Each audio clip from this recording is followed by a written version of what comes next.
I'm here with Bajillionaire Extraordinaire, and if you've ever purchased a beverage at a convenience store, a gas station, a 7-Eleven, there's a good chance that he owns it. This is Mike Repole, and we are at the Kentucky Derby once more. How are you? I'm doing a lot better this year than I was last year. Okay, we'll get into that, but I understand there was just a priest. You're going to have a double blessing. You're going to have your priest come by. How is fierceness? He's doing good. I'm also going to bring in a rabbi. You know I'm not Jewish. Everything, yeah. Jessica, whatever it takes this year. So he's doing great. I mean, Kay, you were here last year with Forte and the little roller coaster here. This has been great. I mean, he's horse is feeling good, looking good, training good. You know, if it wasn't the Kentucky Derby, I would be extremely giddy. Now I'm just anxious and nervous. I was here last year. We talked. Then there were a bunch of rumors. Forte ends up getting scratched. I'm new to this game. Yeah. Rumors are going to swirl. I just have a feeling. Any concerns with fierceness going into this one? No. Okay. And last year, obviously, everything was a little bit more cautious because what happened with Churchill Downs and some of the deaths during the week. So everybody was more on edge. So, you know, I mean, some of these horses walk a little differently. They made the decision to scratch fierceness, scratch Forte. 5 weeks later, he was second in the Belmont. He was perfectly fine. But with fierceness, I mean, knock on wood, today, every day, he's been a special, special horse, hasn't missed a day of training, and he's looking great. You got priests baptizing this horse. Who's the godfather? Tom Brady? No, I'm the godfather. You are? Okay, I'm the godfather. The dad and the godfather. You're doing it all. Tom is one of the biggest fans of fierceness, and he's been a good friend, and I've been rooting for him, and he roots for me, so very excited. Well, let's talk about this. I feel like my NFL action rubbed off on you a little bit. Last year, no Tom Brady. This year, NFL and NoBull teaming up, TB12, all of that. How did you get to know each other so closely? You know, when I moved to Orlando, he moved to Tampa when he started playing there. So we actually met at Churchill. We have a mutual friend named Ogden Phipps.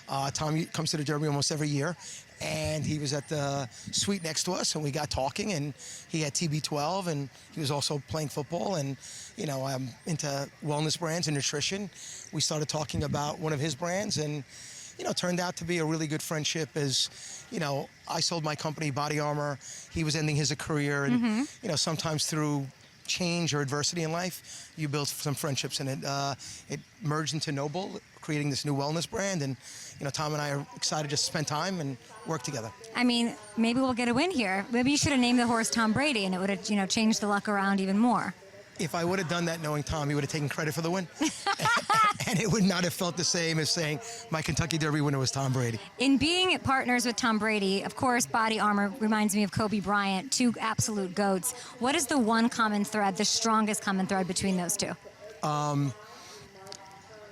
You know, listen, it's part of it is the fierceness, the intensity, the drive to win. I mean, what I try to do in business through Vitamin Water, BodyArmor, NoBull, is what, you know, Kobe tried to do in high school, Olympics, NBA championships. Tom from Michigan to New England, 6 Super Bowls, to go to Tampa, win one.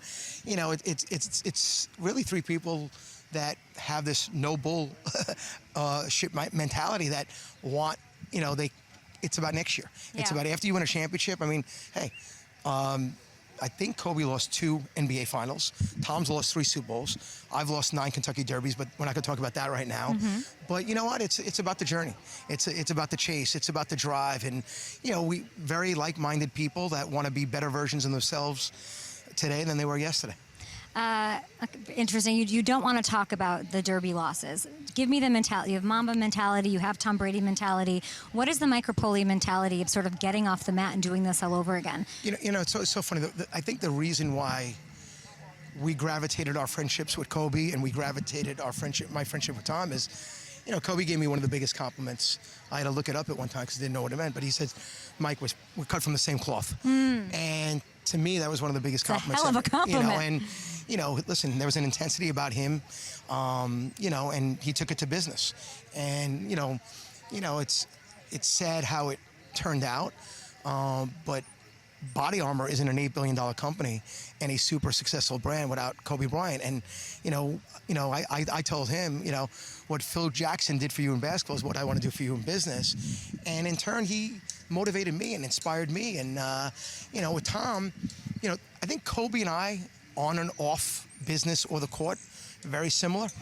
Tom has this Clark Kent, Superman alter ego. On the field, it's let's fucking go. Yes. And off the field, it's just let's go. And he's got a really cool Yeah. temperament. And but when it's down 28-3, there's no other better guy than you want out there. Well, I heard that you said that you're going to be tougher than Bill Belichick was on him in this partnership, which I love to hear. Phil Jackson, Bill Belichick, and Mike Repole. The other thing about those two is they're outspoken. Tom Brady now, especially being removed for the game a little bit, he's about to be in the booth. You're outspoken. I love this whole Rage Against the Machine. How did you become the Joker in Gotham? Listen, it's more about I wasn't born into this business. My Hey, Joya, get in here. Everybody meet Joya. Okay. Say hi, Joya. Hi. Okay. Hi. She likes to Tell jump in. us about this horse. Anything about fierceness? I made fierceness. No, we don't care. We want to know about fierceness. How's fierceness going to do on Saturday? What do you think? Very good. Okay. I'm looking for a horse to pick. Should Who should she fierceness bet be in the my Derby? should fierceness be my favorite? Yes. Okay, done. Okay. I mean, it's done. I've picked my my person. Yeah. Well, if you wanted to know what type of personality my daughter had, I think you just saw it. I mean, the apple doesn't fall far from the tree. I mean, I saw you, and the National Thoroughbred Alliance did not exist, and then you create this thing, and you are the Joker in Gotham. Yes, I call myself the commissioner. It's funny. I'm watching all these sports. Whether it's Adam Silver in the NBA or Goodell in the NFL, every sport has a governing body and someone to oversee the sport. This sport is in decline, and it's such a great sport. I think last year was the first time you were here. It was so fun. And you're Unforgettable. And you're back here again this year. There are so many people that love the sport. And honestly, it's the worst marketed sport. We have to do a better job. So I wanted to be more vocal, to empower other people to be more vocal. There are things that 90% of us agree need to be fixed, but there aren't any systems and process to fix them. So I've decided to be more vocal, and some people like me and some people don't. Now, can you get other people to call you the commissioner? How does that? I mean, you want to be the owner of the horse. You want to be the godfather of the horse. You want to be the commissioner. Do you want to be the jockey too? Is John Velasquez out here worried for his job? Well, I can't make the weight. That's a big. So you can make the weight. I can't make. Tom the weight. Brady could probably make the weight, looking the way he does. But No, wait, not lately. He's been adding on some muscle. But talk to quickly for an NFL fan that doesn't maybe follow horse racing, aftercare and its importance to you. I'd love for you to explain that. Obviously, the NFL had some issues with players and taking care of Yes. them, and they did an incredible job of now making sure educating the players. A lot of these guys, very similar to an NFL player. Your career can be over at 25, 26. These horses could be retired at 3 or 4 years old. They live to 20 Yeah. years old. So how do we take care of them when they're done racing to 20 years old? So the first initiative I'm going to do with the NTA is we're going to raise $15 to $20 million next year through everywhere, the tracks, the owners, the breeders, everything to raise that money. So when fierceness or a horse not as good as fierceness doesn't become a stallion, he becomes a productive, he's rehomed for training, he's rehomed for another sport, he's equestrian. So the whole thing is the education and raising the money so that these horses, when they retire at 3 or 4, we have enough money to take care of them. Is to it 20. raising the money, or is it like a fee? Like you want to be in the derbies, you want to be a part of this, you have to invest. Yeah, you know what? We invest in horses to race. Yes. And once you make that commitment, you have to invest in the horse for the rest of his life. Well so when a said. foal is born, someone should pay. When it's sold as a yearling, we need to pay. When he's sold it at another sale, when he's entered in a race, there should be a $50 fee for the future. Yeah. And it's very simple because no oone's going to miss the money. Yeah. And it's going to turn out to be $20 million. One last one for you. I love that John Velasquez, who I met last year, and then he won the race after my interview. I was so into him. You, him, Pletch. Y'all did this years ago together. I mean, Grandma Nona, right? Nona was out there doing the European kisses to Velasquez. And you guys are like the Derby Expendables out here for one last ride or something. What's going on there? How do you feel? It feels a little bit like between Todd, Johnny, and I, like the Last Dance. We start Todd and Johnny. Don't say that. Todd and Johnny have been doing this for 28 years. That's number one. This horse, my grandmother used to come to all the races, and she passed away on the first Saturday in May in 2020 when there was no Derby. And No I just way. always had why would she pass away the first Saturday in May and no Derby? It was 4 years ago. And this horse is out of Nona Fierceness is Dam. That means beautiful grandmother. And Nona Bella is out of Nona Mia, which I named means my grandmother. So the connection there, and that Johnny's back on this horse. We were in our 30s when we first started. We're now in our 50s. I have an 8-year-old. They have college graduates. And the reason why I say Last Dance is, you can train to 75. You can own to 75. it's hard to be a jockey at 75. Yeah. So Johnny's in his 50s. very special. So for us, this is a little more. This is special for the triangle. The Derby Expendables. Yeah. I'm loving this. I got one more little Sure. game Wait, whatever that you we're want. going to do. It's going to be called Win, Place, or Showtime. Basically, I'm going to give you three things. You got to rank them from the winner, placing, and then show, okay? So just rank favorite to not. Okay, first up, New York City boroughs, Brooklyn, Queens, the Bronx. Queens, Bronx, Brooklyn. Okay, I like that. By the way, you're working with Tom Brady. You're a New Yorker. I don't like how that. I don't know if this is. Well, I live in Florida now.